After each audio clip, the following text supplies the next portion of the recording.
জুলাইয়ের উপরে গুলি করলো, প্রশাসন আজ পর্যন্ত কোনো দৃশ্যমান কিছু করতে পারলো না। অতএব আমরা চাই আজকের মধ্যে এই অথর্ব অবদার্থ উপদেশটাকে পদত্যাগ করতে হবে।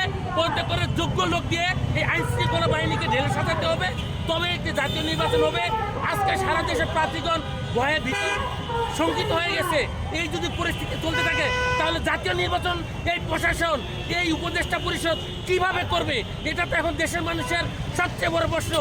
দিনের আলোতে সেখানে বিজয়নগরে কিভাবে গুলিবিদ্ধ হয়ে গেল সেই সন্ত্রাসীগুলো, তারা বলতেছে কখনো ট্রেনে আছে, কখনো রাস্তাঘাটে আছে, কখনো পালিয়ে যাওয়ার চেষ্টা করছে। আমরা চাই এত সকল বাদ দিয়ে এই উপদেষ্টা অথর্ব উপদেষ্টাকে জাহাঙ্গীরকে পদত্যাগ করতে হবে।